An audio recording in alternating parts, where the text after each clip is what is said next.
العالمین والصلاة والسلام علی سید المرسلین وعلی آلہ واصحابہ اجمعین اما بعد۔ رات نماز تراویح میں 11ویں پارے کی تلاوت کی گئی ہے۔ 11ویں پارے کا آغاز یہاں سے ہوا ہے کہ جو منافق اپنی منافقت کی وجہ سے، اپنی مفاد پرستی کی وجہ سے غزوہ تبوک میں نہیں گئے، آقا کریم صلی اللہ علیہ وسلم کو اللہ تعالیٰ نے یہ بتلا دیا تھا کہ جب آپ واپس مدینہ پہنچیں گے تو یہ جھوٹے اپنی چرب لسانی سے، اپنے بولنے کی صلاحیت سے آپ کے سامنے جھوٹی قسمیں کھائیں گے، ہیلے بہانے بیان کریں گے۔ بس اب آپ ان کی جھوٹی معذرتوں کو قبول کرتے جائیے، ان کی جھوٹی معذرتوں کو کیا کرتے جائیے؟ قبول کرتے جائیے۔ چونکہ ان کے دل میں نفاق ہے، اللہ کے حکم کو یہ پورا نہیں کرنا چاہتے، اس لیے ان کا حساب اللہ تعالیٰ کے ذمے۔ اس واقعے سے ہر مسلمان کو یہ سبق ملتا ہے کہ وہ اپنی عملی کوتاہیوں کے ہیلے بہانے نہ تراشے۔ یہ بھی ایک طرح کا نفاق ہے۔ بھائی نماز پڑھ لو، میرے کپڑے پاک نہیں، میں پاک نہیں ہے، کپڑے پاک کر کے نماز پڑھو، یہ کوئی جواب ہے؟ کہ میں نماز نہیں پڑھتا کہ میرے کپڑے پاک نہیں ہیں۔ بھائی روزہ رکھ لو، میں مزدور آدمی ہوں، بھئی یہ کوئی جواب ہے؟ مزدور آدمی ہوں، یہ کوئی جواب ہے؟ مزدور آدمی اگر نہیں روزہ رکھتے وہ کم سے کم اتنا ہی کہہ لو کہ یار میری نالائقی اور غفلت ہے۔ عذر گناہ بدتر از گناہ، گناہ کا ہیلا بہانہ بیان کرنا خود گناہ کرنے سے زیادہ بدتر ہے۔ حضرت آدم علیہ السلام کہہ سکتے تھے، شیطان نے کہا سجدہ نہیں کرتا، آپ نے مجھے پیدا کیا ہے آگ سے اور اس کو پیدا کیا ہے مٹی سے۔ میں نے ابھی رمضان سے پہلے درسوں میں عرض کیا تھا کہ 14-15 کے قریب دلائل ہے کہ مٹی جو ہے وہ آگ سے بہتر ہے۔ حضرت آدم علیہ السلام بھی پتہ نہیں کیا کچھ بیان کر سکتے تھے، نہ غلطی ہو گئی، کوئی بات نہیں بیان کی۔ کیا کہا؟ ربنا ظلمنا انفسنا، اے اللہ میرے پاس کوئی عذر نہیں، اے اللہ میرے پاس کوئی۔ اس لیے بھائیوں، گناہ کے عذر بیان کرنے سے اور ہیلے بہانے بنانے سے بعض مرتبہ ایمان سلب ہو جاتا ہے۔ ہم سے اگر کہیں عملی کوتاہی ہو جائے تو اے اللہ ہم کمزور ہیں، ہم سے بشریت کے تحت یہ غلطی ہو گئی ہے۔ جب یہ احساس کے ساتھ بندہ اپنے اللہ سے معافی مانگتا ہے، اللہ تعالیٰ بھائی اسے کیا کر دیتے ہیں؟ معاف کر دیتے ہیں۔ اس کی دلیل کیا ہے؟ خود اسی پارے میں 3 مخلص صحابہ جو غزوہ تبوک میں نہیں جا سکے تھے، ان کی توبہ کا تذکرہ ہے۔ مجھے اس واقعہ پر بہت رشک آتا ہے، ہر مسلمان کو آنا بھی چاہیے کہ 3 مخلص صحابہ، کعب بن مالک اور ان کے 2 ساتھی، غزوہ تبوک پر نہیں جا سکے۔ جب واپس آئے تو خاندان والوں نے کہا کعب تم، حضرت کعب بن مالک شاعر بڑے غضب کے تھے، خطیب مقرر بندے تھے، بولنا جانتے تھے۔ خاندان والوں نے کہا کعب اب ذرا اپنی قوت بیان سے حضور علیہ السلام سے کسی طرح معذرت کر لو، بعد میں معافی مانگ لینا۔ حضرت سعد نے کہا میرے جی میں آیا اور مجھے بولنے کا ملکہ تھا، میں منٹوں میں کوئی نہ کوئی ہیلا بہانہ اپنی چلاکی سے لگا سکتا تھا، لیکن اللہ کے رسول کے پاس گیا، کہا اللہ کے رسول بہت کچھ کہنا چاہوں کہہ سکتا ہوں، میں اپنے الفاظ میں کہہ رہا ہوں، اگر آپ کو چکر دینا چاہوں تو دے سکتا ہوں، لیکن سچی بات یہ ہے اس سے پہلے میری مالی حالت اتنی شاندار نہیں تھی جتنی تبوک کے موقع پر تھے۔ پہلے میرے پاس 1 سواری ہوتی تھی، اس مرتبہ 2 تھی، جانے کا بھی ارادہ تھا، اپنی سستی کی وجہ سے نہیں جا سکا، آج کل کرتے کرتے رہ گیا، میرے پاس اپنے گناہ کا کوئی عذر نہیں ہے۔ اور باقی 2 صحابہ نے بھی کوئی عذر بیان نہیں کیا۔ اللہ تعالیٰ کی طرف سے ناراضگی آئی، 50 دن تک تمام صحابہ نے حضور سمیت ان سے بائیکاٹ کر دیا، لیکن انہوں نے کوئی عذر بیان نہیں کیا، اور اللہ تعالیٰ کو ان کی یہ ادا اتنی پسند آئی، ان کی توبہ کو قیامت تک کے لیے قرآن کا حصہ بنا دیا، قیامت تک کے لیے۔ اب قرآن کہہ رہا ہے وَعَلَى الثَّلَاثَةِ الَّذِينَ خُلِّفُوا، وہ جو 3 پیچھے رہ گئے تھے، جو 3 کیا رہ گئے تھے؟ قرآن کہہ رہا پھر اللہ نے ان پر اپنا فضل کیا، اللہ نے ان کی توبہ قبول کی۔ اب پیچھے منافق بھی رہ گئے تھے اور پیچھے 3 مخلص بھی رہ گئے تھے۔ کس چیز نے فرق کیا کہ منافقوں پہ لعنت آئی؟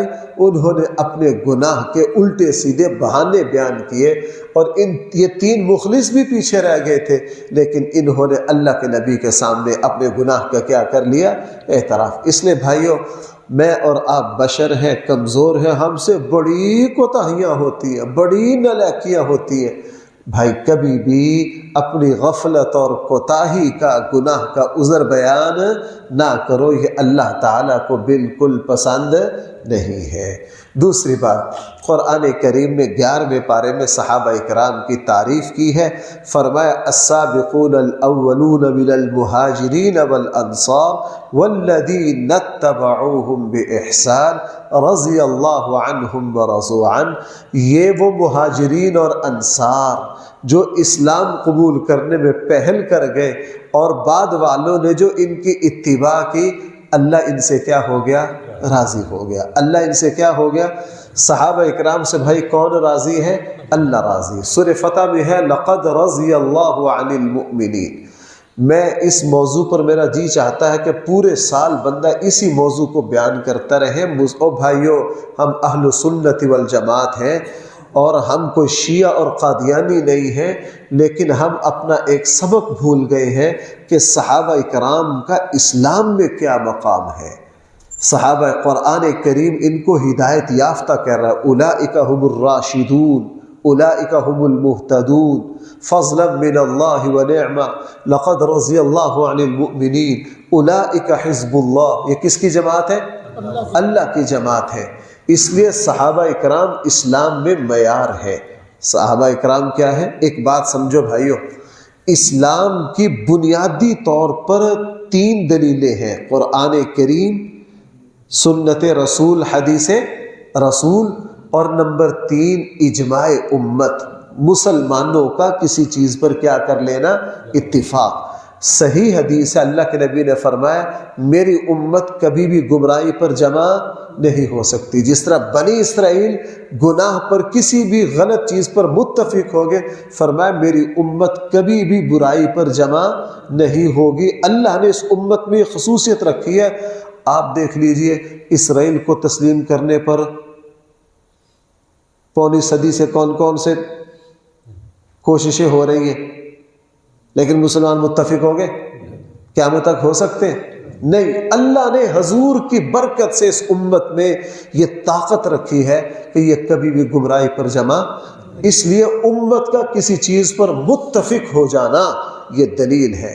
مرزا قادیانی کے کافر ہونے کی کوئی بھی دلیل نہ ہو، یہ دلیل کافی ہے کہ پوری دنیا کا مسلمان مرزا قادیانی کے کذاب و دجال ہونے پر متفق ہے۔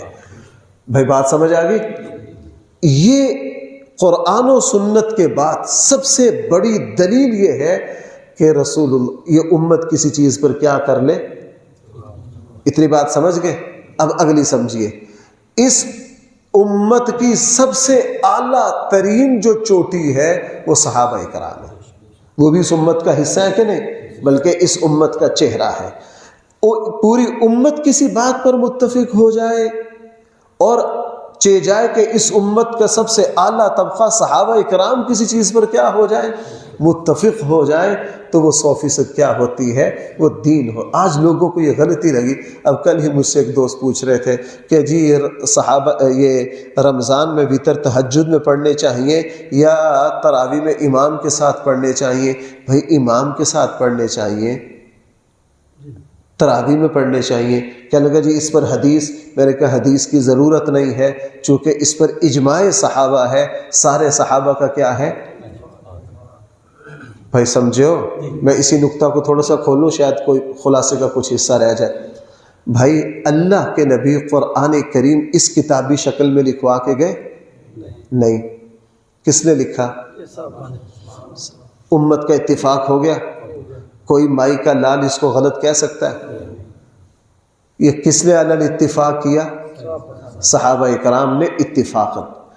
نماز جمعہ میں آج 2 اذانیں ہوگی، پوری دنیا میں ہو رہی ہیں، حرمین میں ہو رہی ہیں۔ اذان اول حضور کے زمانے میں حضرت عثمان نے شروع کی، سارے صحابہ نے اتفاق کر لیا، پوری دنیا میں 2 اذانیں ہو رہی ہیں کہ نہیں؟ قیامت تک ہو رہی ہیں۔ کیوں؟ کس نے اتفاق کیا؟ یہ قرآن کریم سب سے بڑی دلیل، کتابی شکل میں ایک نسخہ صدیق اکبر نے مرتب کیا اور پھر 7 نسخے اس کے لکھوائے کس نے؟ حضرت عثمان غنی نے۔ پوری امت نے کیا کر لیا؟ پوری دنیا میں، میرا یہ موضوع نہیں ہے، میں اسلام کے 10 باتیں آپ کے سامنے رکھتا کہ اللہ کے نبی وہ چھوڑ کر گئے کہ میرے بعد میرے خلفاء اور میرے صحابہ اس کی کیا کر دیں گے؟ تکمیل کر دیں گے۔ ان میں نماز تراویح بھی ہے، 3 دن پڑھ کے چھوڑ دی، اور پھر ہاں کہ میرے خلفاء اس کو کیا کر دیں گے۔ اور بس صحیح بخاری میں حدیث یہ فرما گئے، تمسکوا بسنتی وسنت الخلفاء الراشدین، تم میری سنت کو پکڑنا اور میرے خلفاء۔ شاہ ولی اللہ نے ایک بات لکھی ہے، بھائیوں سمجھنا ذرا، اس بات کو ضائع نہ کرنا۔ میرے اور میرے خلفاء راشدین کی سنت کو کیا کرنا؟ اگر کہیں حضور کی سنت اور ہو، خلفاء راشدین کی سنت اور ہو، تبھی یہ بنے گا کہ میرے اور میرے خلفاء راشدین کی سنت کو پکڑنا، وگرنہ جو حضور نے کیا ہے اگر وہی عمل ہو تو پھر وہ خلفاء راشدین کی سنت نہ بنی، وہ تو کس کی سنت ہے؟ ہاں، 2 سنتیں جمع کر کے گئے، سمجھا کے گئے کہ میرے بعد کبھی تمہیں یوں لگے گا کہ یار اللہ کے نبی نے تو یہ کام نہیں کیا، یہ تو خلفاء راشدین کر رہے ہیں، تمہیں یوں لگے گا، لیکن تمہیں میں حکم دے رہا ہوں میرے خلفاء راشدین کی سنت کو کیا کرنا؟ ہاں، لازم پکڑنا۔ اس کی میں نے بہترین مثال قرآن۔ اب تراویح ہم پڑھیں گے کہ نہیں پڑھیں گے؟ بھائی خلفاء راشدین، حضرت عمر، حضرت عثمان، حضرت علی، اور امام بنے ابی بن کعب، 10 مبشرہ میں سے کیا فرمایا؟ میری امت کے سب سے بڑے قاری کون ہیں؟ ابی بن کعب۔ حضور نے فرمایا میری امت کے سب سے بڑے قاری کون ہیں؟ وہ کیسے ہو سکتا ہے یار؟ اس امت کا سب سے بڑا قاری مصلی پر کھڑا ہو، حضرت عمر فیصلہ کریں، حضرت عثمان، حضرت علی جیسی ہستیاں اس کی تائید کریں۔ اس لیے اسلام کی دلیلیں کتنی ہیں؟ 3۔ بھائی کتنی؟ قرآن کریم، نمبر 2 سنت رسول کہہ لیجئے، حدیث رسول کہہ لیجئے، نمبر 3 پر کیا؟ امت کا اتفاق اور اجماع۔ دیکھو بھائیو، آمین والظالین کے بعد کیا کہتے ہیں؟ آمین۔ قرآن کا حصہ نہیں ہے، لکھا جا رہا۔ کس نے لکھا؟ صحابہ اکرام نے۔ کوئی مائی کا لال مٹا سکتا ہے؟ قرآن کو کتابی شکل میں کون لایا؟ حضور کی زندگی میں محراب نہیں تھا، مسجد کا مینار آج کوئی بنائے ہاں بغیر محراب اور مینار کے مسجد؟ کیوں نہیں بناتے؟ ہاں، کیوں؟ او بھائیو، اس امت کے عمل کی ایک بنیاد ہے۔ 1400 سالوں سے یہ امت جو عمل کرتے ہوئی آئی، حضور نے فرمایا میری امت کبھی بھی گمراہی پر جمع، صحیح حدیث ہے، بہرحال یہ بڑا ایک اہم موضوع ہے، اور یہ وہ موضوع ہے تقریباً اہل سنت اس کو نہیں جانتے، اہل سنت اس کو بہرحال السابقون الاولون من المہاجرین والانصار، اللہ تعالیٰ ان سے کیا ہو گیا؟ رضی اللہ ان سے کیا ہو گیا؟ راضی ہو گیا۔ قرآن کریم نے 11ویں پارے میں مسجد قباء اور مسجد نبوی دونوں کی تعریف کی ہے، فرمایا لمسجد اسس علی التقوی، یہ وہ مسجد ہے جس کی بنیاد رکھی گئی ہے کس پر؟ تقوی پر۔ لہٰذا اس سے پتہ چلا کہ مسجد کی بنیاد تقوی پر رکھنی چاہیے، شہرت پر نہیں رکھنی چاہیے، تقوی پر رکھنی چاہیے، شہرت پر۔ ہاں، اللہ وہی چیز قبول کرتے ہیں جو کس پر ہو۔ میں ممبر پر بیٹھا ہوں، میں آپ کو سچی بات دل کھول کے میں بتانے، اللہ تعالیٰ کے سامنے کسی کا جھوٹ چلتا نہیں ہے۔ اللہ نے مسجد تعمیر کر دی، مجھے اس وقت تکلیف ہوتی ہے جب کوئی کہتا ہے مجھ صاحب آپ نے مسجد بڑی اعلیٰ بنائی ہے۔ میں نے کہا اگر میں نے بنائی ہے تو میں اپنا مکان تو بنا نہیں سکا، مسجد میں نے کدھر سے بنا لی؟ میں اپنی جھونپڑی تو بنا نہیں سکا، میں نے مسجد کدھر سے بنا لی؟ بھائی بندے کی یہ اوقات نہیں ہے، بندے کی یہ اوقات نہیں ہے۔ یہ ہر مسجد کس کی تعمیر کردہ ہے؟ اللہ کی۔ بندے کا کوئی عمل دخل نہیں ہے۔ بھائیو میں اور آپ تو اتنے عاجزہ، چلتے چلتے ٹھوکر لگے، ہم اپنے آپ کو نہیں سنبھال سکتے۔ ہماری حیثیت اور اوقات تو یہ ہے، سب کچھ کرنے والا کون ہے؟ اللہ ہے۔ لمسجد اسس، مسجد کی بنیاد تقوی پر ہو۔ دیکھو بھائیو، میں اللہ مجھے معاف کرے، حکومتوں کی بڑی بڑی مسجدیں بنی ویران پڑی ہیں، بڑے بڑے چودھریوں کی مسجدیں ویران پڑی ہیں، چونکہ ان کی بنیاد شہرت اور انا پر رکھی، اللہ نے اس کو قبول نہیں کیا۔ اللہ نے اس کو کیا قبول نہیں کیا؟ اللہ نے اسی مسجد کو قبول کرنا ہے جو کس کے لیے ہو؟ تقوی پر۔ لمسجد اسس علی التقوی۔ قرآن کریم نے صحابہ کرام کی تعریف کی ہے کہ اس مسجد میں یعنی مسجد قباء میں اور مسجد نبوی میں وہ لوگ نماز پڑھتے ہیں جو پاکیزہ ہے، جو کیا ہے؟ پاکیزہ ہے۔ طہارت، صحابہ اکرام اپنی پاکیزگی کو بہت مستحکم، اپنے جسم کو پاک رکھنا، اپنے کپڑوں کو پاک رکھنا، غسل اچھی طرح کرنا اور پیشاب کے چھینٹوں سے بچنا۔ میں آپ کو سچی بات بتاؤں، یہ مسلمان کو یہاں ہم ادھر ادھر دیکھتے ہیں، او کنارے پر بیٹھ کر مسلمان پیشاب کر رہا ہے اور یوں ہی اٹھ کر چل دیا۔ آپ کو پتہ عذاب قبر سب سے زیادہ تیزی کے ساتھ ان لوگوں کی طرف آتا ہے جو پیشاب کی چھینٹوں سے نہیں بچتے۔ اس لیے بھائی اپنے آپ کو پاکیزہ رکھنا، غسل صحیح کرنا، وضو صحیح کرنا، کپڑے کو اچھی طرح پاک رکھنا، جسم کو اچھی طرح کیا کرنا؟ پاک رکھنا۔ قرآن کریم نے ایک یہ بات ذکر کی ہے، جس وقت مدینہ کے لوگ حج میں اللہ کے نبی تک پہنچے، تعلق ہوا، ان کو سمجھ آ گئی اور مدینہ کے لوگ سمجھ گئے کہ مکہ کی زمین حضور پر تنگ ہو رہی ہے، تو اہل مدینہ نے حضور علیہ السلام سے درخواست کی کہ آپ ہمارے یہاں آ جائیں۔ ہمارے یہاں ساری شرائط طے ہو گئی۔ خاندانی طور پر اس وقت بڑے جو تھے، وہ بڑا تو ابو لہب تھا بدبخت، بنو ہاشم کا سردار ابو طالب کے بعد کون بن گیا تھا؟ ابو لہب۔ لیکن یہ تو حضور کا بدترین دشمن تھا۔ حضرت عباس بہت شفیق و مہربان تھے۔ رسول اللہ صلی اللہ علیہ وسلم نے اپنے چچا حضرت عباس سے اس کا تذکرہ کیا۔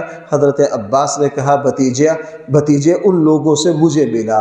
حضرت عباس ان سے ملے، معاہدہ ہوا، ساری بات طے ہو گئی، شرائط جو حضور نے رکھی مدینے والے نے ساری مان لی، اور جب معاہدہ آخری حتمی شکل پر پہنچا تو مدینہ والوں نے سوال کیا اللہ کے رسول، ہم آپ کی ساری شرطیں مان رہے ہیں، آپ کی حفاظت کریں گے، آپ پر جان، اپنی اولاد، اپنے مال کو وار دیں گے، ہمیں ملے گا کیا؟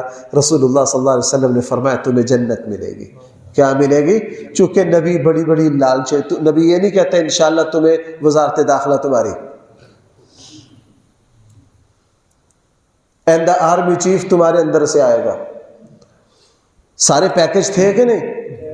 آگے اسلامی ریاست وجود میں آ رہی ہے، تمہیں آدھی وزارتیں ملیں گی، آدھی تمہاری، گورنر تمہارا، وزیر اعلیٰ ہمارا، نہیں نبی دنیاوی لالچ نہیں دیتا۔ ملے گا کیا؟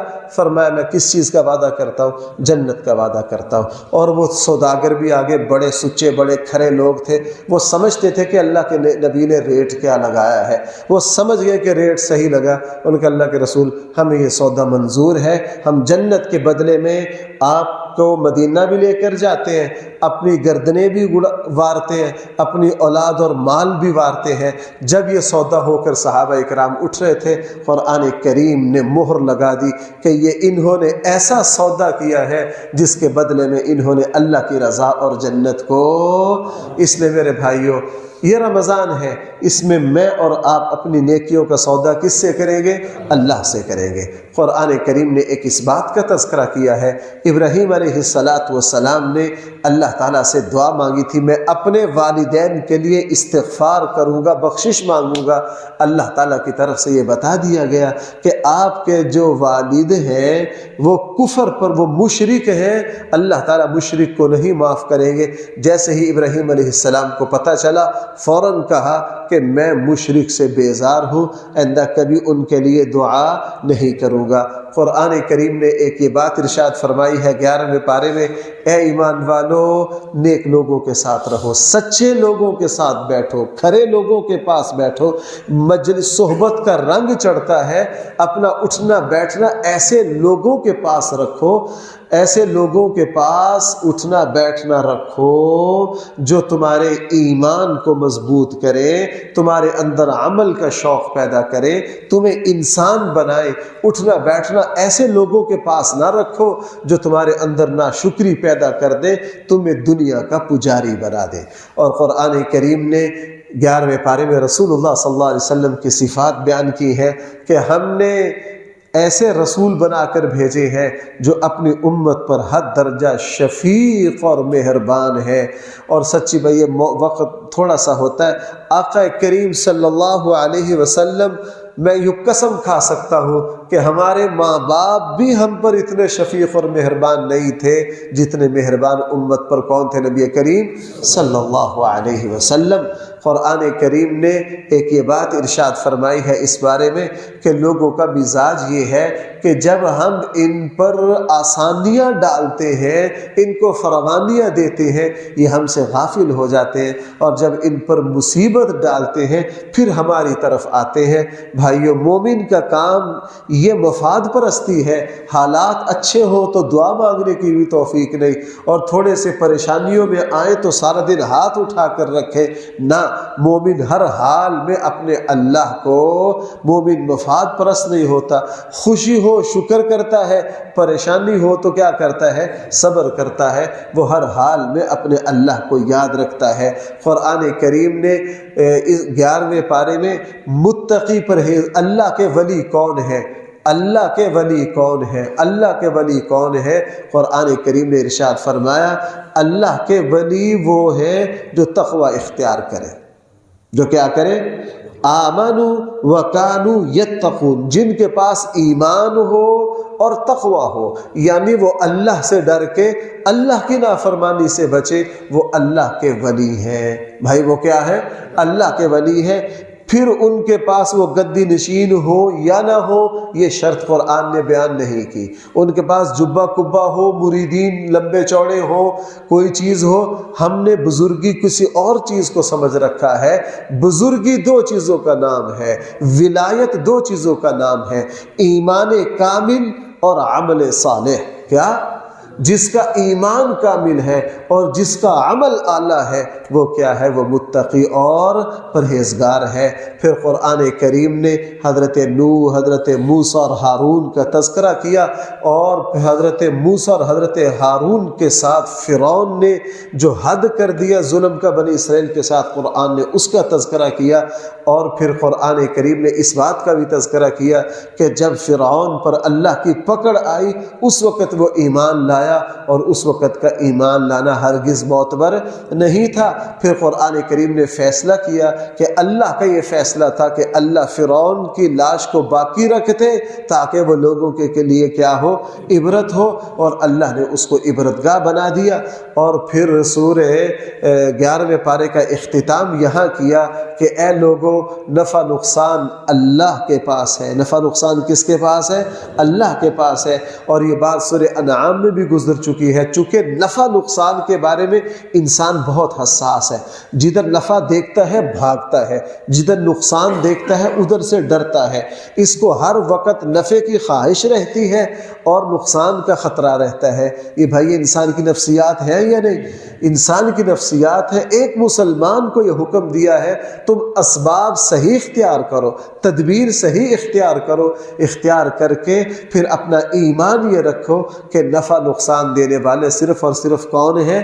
میرے مقدر کا جو نفع ہے وہ پہنچ کر رہے گا، دنیا میرے نفع کو روک نہیں سکتی۔ اگر اللہ نہ کرے کسی نقصان کا فیصلہ ہے، میں کچھ بھی کر لوں وہ پہنچ کر ہی رہے گا۔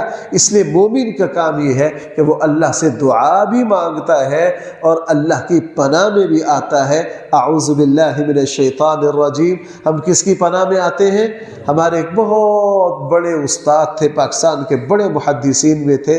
ہم چھوٹی چھوٹی عمر میں سب سے پہلی مرتبہ ان سے ترجمہ سنا، بڑے حیران ہوئے۔ وہ سمجھانے کے لیے ترجمہ کرتے تھے، اعوذ باللہ من الشیطان الرجیم، میں شیطان مردود سے بھاگ کر اللہ کی پناہ میں آتا ہوں۔ شیطان مردود سے بھاگ کر کسی پناہ میں آتا ہوں تو ہم ساری مخلوق کے شر سے بھاگ کر اس رحیم و کریم رب کی پناہ میں آتے ہیں جس کے رحم اور کرم کی کوئی حد نہیں ہے۔ اللہ تعالیٰ مجھے اور آپ کو صحیح سمجھ عطا فرمائے۔ الحمدللہ رب العالمین والصلاة والسلام علی سید المرسلین وعلی آلہ وصحبہ اجمعین۔ ربنا آتنا فی الدنیا حسنہ وفی الآخرۃ حسنہ وقنا عذاب النار۔ مولا کریم، رمضان، روزہ، زکوٰۃ، آگے اعتکاف، شب قدر، سحری، افطاری، زکوٰۃ، اے اللہ یہ جو سارے نیک اعمال اس مہینہ میں ہونے ہیں، اے اللہ ان نیک عملوں میں جو انوارات، جو برکتیں ہیں، اللہ ہم سب کو وہ عطا فرما۔ اے اللہ وہ ہم سب کو وہ عطا فرما۔ اے اللہ ہم سب کو وہ عطا فرما۔ اے اللہ اس مبارک رمضان میں ہمارے ماں باپ کی، ہمارے بیوی بچوں کی مغفرت کر دے۔ اے اللہ جس طرح آپ نے رمضان میں ہمارے دلوں کو نرم کر کے اپنی طرف متوجہ کر لیتے ہیں، اے اللہ یہ عمل کی توفیق کا دروازہ 11 مہینوں میں بھی ہمارے لیے کھلا ہی رکھیے، ہمارے لیے کھلا رکھیے۔ ہماری دعا کو قبول کر لیجئے۔ بھائی میرے ایک بزرگ ہیں، ان کی بیٹی کے پاس اولاد نہیں ہے، ان کے لیے دعا کر دیجئے اللہ تعالیٰ ان کی بیٹی کو نرینہ اولاد عطا فرمائے۔ اللہ تعالیٰ ان کی بیٹی کو نرینہ اولاد عطا فرمائے۔ اے اللہ جہاں جہاں اولادیں دے رکھی ہیں نیک بنا دے۔ اے اللہ جہاں جہاں اولادیں دے رکھی ہیں نیک بنا دے۔ جہاں اولادیں نہیں ہیں یا نرینہ اولادیں نہیں ہیں، وہ ان لوگوں کو اے اللہ نیک اولاد سے نواز دیجئے۔ صلی اللہ تعالیٰ علی خیر خلقہ سیدنا مولانا محمد وآلہ وصحبہ اجمعین برحمتک یا ارحم الراحمین۔